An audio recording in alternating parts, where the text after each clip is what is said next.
How about that, you poor thing? I've gotten rid of the smell of poverty for you, so you should be grateful."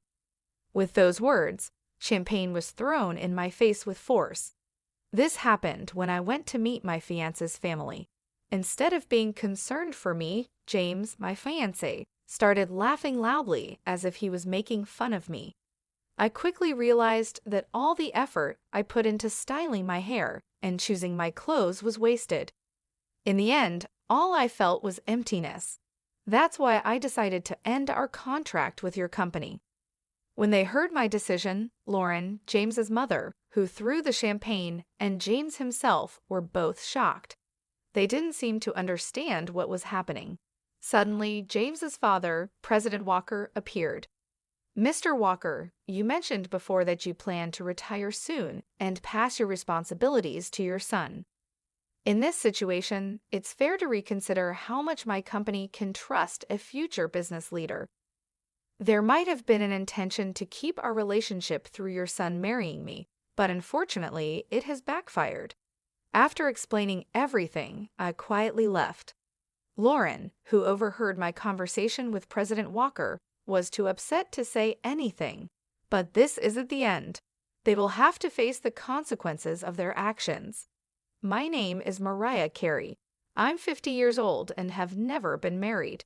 I've always focused on my work and enjoyed my alone time. With hobbies like reading and watching movies, I've had fulfilling days.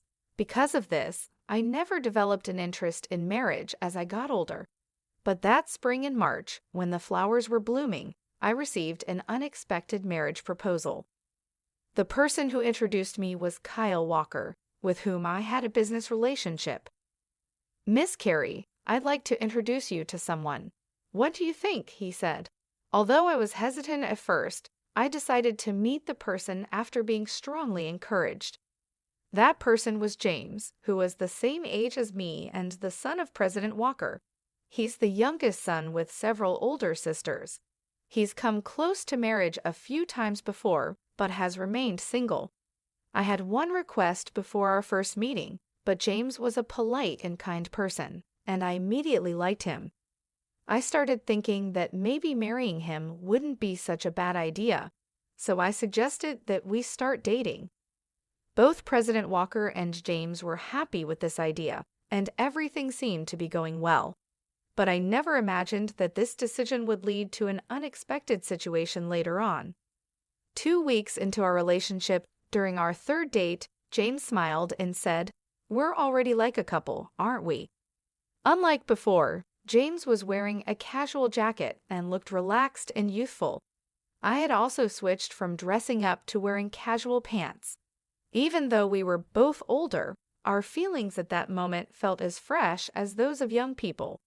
However, as the date went on, I started noticing something strange about James's behavior. He often made comments that felt a bit insulting. For example, he took me to a slightly upscale restaurant and proudly said, "You don't usually get to come to a place like this, right? This must be special for you." I could only respond with a vague smile. In reality, this restaurant was one of my favorites, and I had just visited it with a friend 6 days ago. But I didn't want to embarrass him, so I didn't tell him the truth. A waiter I knew noticed my signal and played along, pretending not to recognize me. While we were sitting, I noticed the watch on James's wrist. It wasn't the best watch out there, but it was nice. I complimented him, saying, "That's a different watch from before. The color is lovely, and it suits you." Embarrassed, James took off the watch to show it to me, thinking I was really interested. Since I wasn't that interested in men's watches, I just looked at it briefly and gave it back. But he seemed to insist on giving it to me again, saying, "Feel free to take a closer look. It's not every day you see something this fancy, right? Don't be shy." My reaction wasn't just out of politeness, I simply wasn't that interested in the watch. Though I agreed to take a closer look when he insisted, I felt a bit confused. To me, a watch is just an accessory, and I think checking the time on a smartphone is enough. I had mentioned his watch casually, just like I might compliment a friend's new decorative item. Many of the older people I work with wear similar watches, so I actually see them quite often. Thank you for showing it to me, I said. It's nice to have something you like. James then slightly pouted and subtly started looking at my belongings. What caught his attention was a bag that I'm really fond of. This bag was specially made for me at a workshop I love, reflecting the craftsman's skill and my personal taste. It's very practical and a bit expensive, but to James it seemed cheap. He asked, "Don't you have a proper bag? I think you should have something more prestigious." The bag was custom-made at a German workshop and doesn't have a brand logo. In fact, the craftsman's logo is hidden at the bottom of the bag because I prefer simple designs. It's hard for someone who doesn't know much about women's bags to guess its value just by looking at it. But I couldn't help feeling puzzled by his constant superior attitude. Sometimes I brush it off, thinking he's just a sheltered person who doesn't know much about the world, but the uncomfortable feeling doesn't easily go away. At one point, I thought about reconsidering the idea of marriage, but since we had only met 2 times, it seemed too soon to decide on breaking up. So I decided to wait and see how things would go. Since then, we've continued dating. James does show some immaturity at times, but he's basically an honest person. He no longer acts in that unnatural way he did before. No one is perfect from the start. If you have patience and gradually find harmony, love will eventually grow. I heard an older female celebrity say this on a show I watched, and I found some truth in her words. The following week, we went to a famous hotel buffet for our 5th date.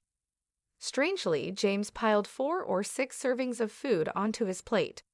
I lightly commented, "Are you sure it's okay to take so much? It would be a waste if you can't finish it." He suddenly burst into laughter. Wondering what was so funny, he said, "A waste, Mariah? Are you still talking like someone poor? It's okay to take this much. It doesn't matter if I throw it away if I can't eat it all." I made a sour face. It seemed he completely missed the point that wasting food not only costs money, but also inconveniences other customers. The issue isn't just about money. It's about resources and the environment. Aren't you aware of the concept of food waste? It's also inconsiderate to other customers, and eating like that isn't good, I said, my voice more stern than usual. James suddenly shrank back, poking at his pasta with a fork, and muttered, "I'm sorry, please don't be mad. My mom said you might be marrying me for money, and I just reacted without thinking." The word mommy stuck in my mind, and I accidentally repeated it. Referring to one's mother as mommy at his age was unusual and hinted at something odd about his family. As the date was ending, with this uncomfortable feeling in my mind, James drove me home. When I was about to get out of the car, he grabbed my hand and said, "Miss Carey, even though I am who I am, would you marry me? Even if not right away, being engaged is fine. I can wait as long as it takes." I was surprised by James's sudden boldness, but soon I began to feel genuine happiness from his actions. Despite the concerns I had about James, his way of asking made me feel joyful. I thought that maybe the things he lacked could be improved after marriage, and I could help guide him into becoming a loving husband. 5 months had passed since we first met, and I felt it was the right time to move forward. Let's grow together by supporting each other. We both have flaws and differences, so let's talk a lot and work them out, I said with teary eyes, moved by emotion. However, the moment I agreed to the proposal, James showed troubling behavior again. He said with a smile, "Let's start preparing for married life. First, you should quit your job, take care of the home, and learn housework from my mom." My joy vanished, replaced by rising anger. I responded more strongly than usual. "Don't be so presumptuous. If that's your attitude, then marriage is out of the question. Goodbye." James was silent, stunned. In that moment, I got out of the car and went straight into my house. Even though I decided to distance myself, I reluctantly agreed to meet James after he sent me a message over the weekend, insisting on seeing me. The weekend came quickly, and when the day arrived, James was already waiting at our meeting spot. As I approached, James stood up quickly and apologized deeply. "I'm really sorry about last time. My friends told me to be firm, and I took it too seriously. They even scolded me for thinking it was okay to act like that," James said, his energy low, which started to melt away my anger. Not long ago, I felt like getting upset with him, but I eventually made peace with it. It's a bit disappointing, but James is dear to me. He's very straightforward, and sometimes it's hard for him to tell the difference between a joke and something serious. He's easily influenced and a bit indecisive, but I reminded myself that no one is perfect from the start. Make sure you keep this in mind. "We're getting engaged, after all," I said with a small smile. Hearing this, James looked up suddenly and brightened right away. After a month of a somewhat turbulent engagement period, it was finally time to meet each other's families and announce our marriage. The first visit was to James's family home. Although I had known President Walker for a long time, it was strictly professional, and this was my first time visiting his home, which made me nervous. James was his usual gentle and lovely self, but he seemed a bit off that morning. I thought maybe he was just nervous, but that wasn't the case. About my mom," he started, and I braced myself, thinking about the usual worries between a daughter-in-law and mother-in-law. But I trusted his mother, known to be a hard-working woman and the kind-hearted wife of President Walker. I hoped that if I spoke sincerely, she would understand me, but I was wrong. The moment I stepped into the room to greet them, liquid splashed onto my face. My eyes started to sting badly, and a strong irritation hit my nose, making me cough violently. I immediately panicked. "How about that, you poor thing? I got rid of the poor smell for you, so be thankful," I heard a mocking voice say. I was shocked by the bitter taste, smell, and heat. I realized the liquid in my mouth was champagne, but I couldn't understand why I was being treated like this. "Lauren, what are you doing?" President Walker exclaimed in shock. The situation became clear. James's mother, Lauren, who was supposed to be my future mother-in-law, had thrown champagne in my face. It seemed the mocking voice was also Lauren's. I remembered how James had looked down on me as poor before and realized that this attitude might have come from Lauren. "What's the matter, Mariah? You're all wet. Funny, isn't it?" "Go, Mommy, that's just like you." James laughed loudly. At that moment, I realized that everything I had done up to this point was for nothing. I felt nothing but emptiness in my heart. "I will therefore terminate our contract with your company," I said. "What?" James and Lauren both exclaimed in surprise. They quickly looked at each other and seemed to whisper about something, maybe our business dealings or something else. But as far as I was concerned, I was no longer involved. I was just an outsider. I could only guess what they were discussing at that moment. One person who stayed silent was President Walker, who looked pale and wide-eyed. I turned to him, thanked him, and began to speak.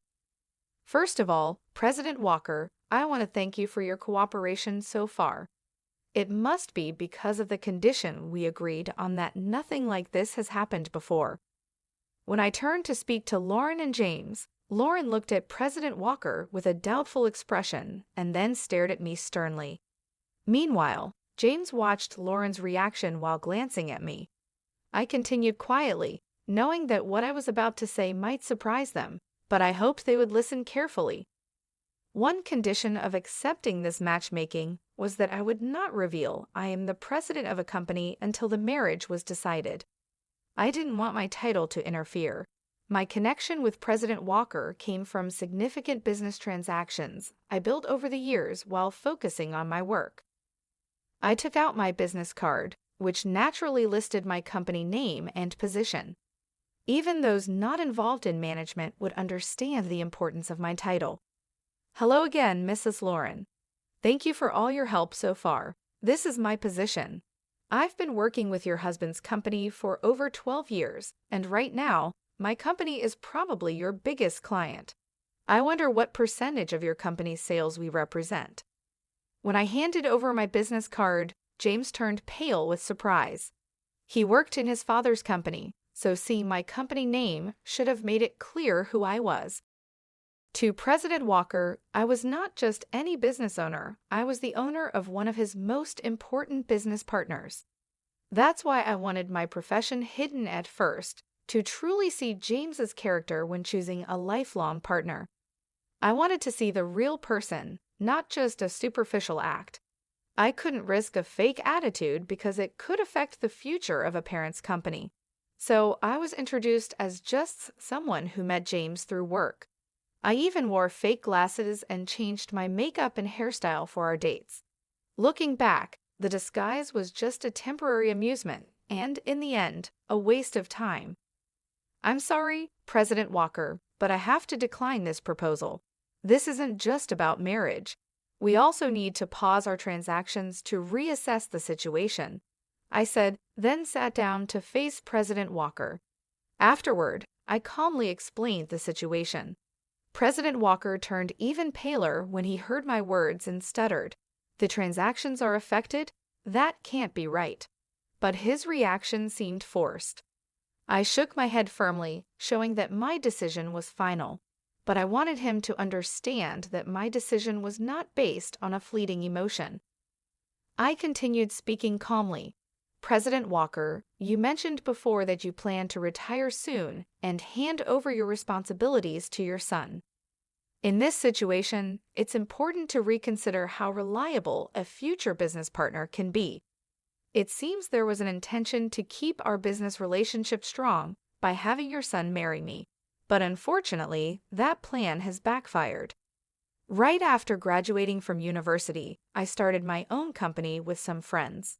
Over 22 years have passed since then, and I've been leading the business as its president the entire time. As I've mentioned several times, I've built a strong relationship with President Walker's company for more than a decade. My company, managed with a female perspective, has been recognized for its unique approach and has grown significantly recently. As a result, our business with President Walker's company has also increased. However, there have been internal discussions lately about whether we should switch to new business partners. Amidst this situation, the sudden proposal of an arranged marriage came up. Considering the timing, President Walker might have sensed some changes happening in our company. This wasn't exactly a secret. After realizing who I was, Lauren and James were clearly disturbed. I decided to explain further. In fact, we were reviewing whether to continue our business with your company. I've heard that your company is currently facing some management difficulties. Are you aware of that? Since contracts with other partners are ending, this information is crucial. Lauren, shocked, asked, "What does that mean?" while frantically shaking President Walker's arm. President Walker wiped his sweat. Looking anxious, it seemed that the company's issues hadn't been discussed within the family. James's confused glances between me and President Walker caught my attention. Despite being an insider, James seemed unaware of his own company's current situation. While thinking about this puzzling situation, I continued, "Given this, President Walker strongly suggested that I meet with you, James, leading us to this point. Perhaps you considered this marriage proposal to stabilize your company. It seems you wanted to maintain our business relationship at all costs." Lauren was visibly shaken, her hands trembling, and her lips quivering as she listened. I explained that President Walker's company is indeed struggling with management issues. Lauren may have looked down on me earlier, but her company is dealing with much bigger problems. Once known for quality and speed, President Walker's products have been overtaken by competitors' technology and no longer stand out. Additionally, the development and manufacturing processes are inefficient, cost reduction efforts have failed, and the products have become too expensive. Moreover, the company places too much pressure on employees by modern labor standards, leading to shorter delivery times and further damaging the company's reputation. Working with a low-rated company like this can harm the reputation of its business partners as well. Even a company with a long history can struggle when it has outdated structures and a high turnover rate among young employees. As a result, President Walker's company's market share has been decreasing, and its performance continues to decline. In this situation, it was natural for us to look into working with other, more stable companies. Lauren, outraged, shouted, "How dare you threaten to cut off business based on personal feelings? What a despicable act! Are you blackmailing us? This is the worst. Don't think such behavior is acceptable." She seemed to forget that her actions were the cause of this situation. I was surprised by her accusations and the fact that she hadn't even apologized. Before I could say anything, President Walker shouted angrily, "Silence. This is all your fault." I held back what I was about to say. Indeed, President Walker, not me, was likely the most affected by this situation. The unexpected fallout from his wife's inappropriate behavior was probably a shock to him, especially since he had hoped for stability. This all happened because President Walker tried to stick to our agreement, but in reality, keeping it a secret from James alone would have been enough. He should have informed his wife beforehand. As a result, I'm relieved that I didn't have to welcome such a problematic person as my mother-in-law. James' appearance was pitiful. He was pale and trembling, holding tightly onto Lauren's hand. It was sad to see a 50-year-old man still needing his mother's hand. Seeing him like this, I couldn't help but give him a cold look. "It's impossible that someone carrying such a cheap-looking bag could be a president," James accused me harshly. "And you complained about food waste and acted like you were poor. You're lying about being my father's business partner. How disgraceful!" He seemed to be trying to blame me, but he was clearly mistaken. "I'm not interested in branded goods. I prefer high-quality leather products made locally. Also, my criticism of wasting a large amount of food wasn't because I'm poor, but simply because it's inappropriate behavior. There's nothing fake about that. As for this bag, it's custom-made from a workshop I visit often. Anyone who knows about leather would recognize its quality immediately, but it seems none of you care about that. This bag is actually priced higher than many commercial brands." When I explained this, Lauren suddenly stared at my shoes and bag with surprise, then quickly looked away, clearly embarrassed. It's obvious that only those who know about quality would understand. I continued, "Moreover, ordering a lot of food and not finishing it is not only wasteful but also disrespectful to the restaurant. It's unreasonable and inappropriate behavior. And yes, it's true that I'm your father's business partner." What would it mean if the presidents of companies doing business together didn't know each other? James seemed unhappy and unconvinced by what I said. President Walker frowned at his son's behavior when we confirmed that we knew each other. James looked down without saying a word, clinging to Lauren in a way that seemed very childish for his age. Seeing his immaturity, I couldn't help but feel disappointed. "If your company loses our business, we'll be on the brink of bankruptcy. Please forgive us." President Walker began to apologize profusely. His clear statement seemed to finally make Lauren understand the seriousness of the situation. Realizing the impact of his actions, James turned pale and started trembling, saying, "Mommy," with tears in his eyes, clinging to Lauren. But Lauren couldn't respond. Watching this scene, I let out a deep sigh of relief. I deeply regretted ever thinking about sharing my life with someone like James. I had thought that because he was honest, I could help him improve and make things better, but now that seems like a naive thought. I'm so sorry. President Walker kept apologizing over and over without actually offering any solutions or ways to address the situation. This could easily lead to us cutting ties on an emotional level. Therefore, I had to make specific comments about the engagement. "Let's talk about our engagement. I cannot consider marrying someone whose mother behaves so rudely. Moreover, he didn't even try to stop his mother and instead laughed along with her. I hope you understand why the engagement should be called off." President Walker listened, nodding in agreement. I continued, "Thank you for understanding. Until yesterday, I believed in James's potential to improve, so I moved forward with the engagement. But now I feel relieved that our relationship has ended." I gave specific examples of James's behavior, like how he often quoted his mother's opinions, saying, "Mommy said so," and how he still called her Mommy, even though he's almost 52 years old. He frequently used his mother's opinions as an excuse to justify his improper behavior. However, as soon as I'd pointed out these issues, he would quickly become discouraged, showing his weakness. There were countless examples of this behavior.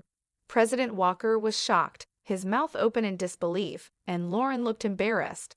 However, James didn't seem to understand what was wrong with his actions. When I asked if there was any fault on my part in calling off the engagement, President Walker shook his head slightly, looking pitiful. I paused to calm myself and took a deep breath. I will divorce my wife. James will also have to move out with her. The company's operations will be taken over by competent staff, so please don't abandon us. Help us, President Walker suddenly declared, clearly anxious after seeing me take a deep breath. What? That's not possible. I can't manage my life without this marriage. Lauren cried out in shock. After that, both James and Lauren raised their voices at President Walker, saying, "Why didn't you tell us beforehand? I'm innocent. Why am I being kicked out? The problem is only with Mommy. I'm not involved." Their protests filled the room, and I finally let out a real sigh, fed up with everything. "Well, as you wish. Thank you for your time. I will take my leave now," I said to President Walker and quickly left. I needed to go home and take my high-quality clothes to the dry cleaners right away. Otherwise, the champagne stains would set and ruin them. James stopped protesting and wept, seemingly accepting the situation. Lauren tried to argue, but President Walker silenced her with a stern reprimand. However, she still seemed to grit her teeth in dissatisfaction, looking more determined than her son. 6 months after the unpleasant incident with the Walker family, as predicted, President Walker resigned from his position. It wasn't just a retirement. It was a resignation, taking responsibility for the company's poor performance. The main reason for the decline was the termination of the contract with my company. A former employee who took over as the new president conducted a full review of the operations. Moving away from family management was well received, and external evaluations of the company improved. He took the initiative to develop new products, and the results were starting to show. At this pace, resuming the paused business transactions might happen soon. In the meantime, President Walker and Lauren officially divorced. As expected, James moved out with Lauren, and they started a new life together. However, rumors say they have daily conflicts. It seems that their close relationship was mostly based on financial comfort. After being forced out of his father's company, James quickly became unemployed. Unable to handle James's financial dependence, Lauren left him in President Walker's care and disappeared. I've heard she now lives alone in an old, low-rent apartment, mourning her situation. Lauren once bragged about her lavish lifestyle, but her behavior pushed many people away. Now, she has no helpers or friends and has become a lonely figure. About a year after President Walker's retirement, I had a chance encounter with him when I visited his former company. I ran into him unexpectedly. "I am very sorry for the great inconvenience I caused before," he said. He had generously given half of his property to Lauren, but her financial troubles were mostly due to James's demands and Lauren's continued extravagant spending. Unfortunately, this is personal responsibility, and it's hard to feel sympathy. President Walker had planned to keep James at a distance, but he was shocked to learn that his nearly 52-year-old son didn't even know how to boil water. Eventually, they ended up living together. Now, he is firmly teaching James, making various decisions around the house. James had completely relied on Lauren, and President Walker admitted, "I feel that I didn't properly take care of my son and wife until now." This is the misfortune I created for myself. Although it's late, I am deeply reflecting on my mistakes. I think I also did some wrong things to Lauren. Fortunately, the company didn't go bankrupt, and I am relieved. Now retired and staying at home, President Walker is seriously engaging with James for the first time.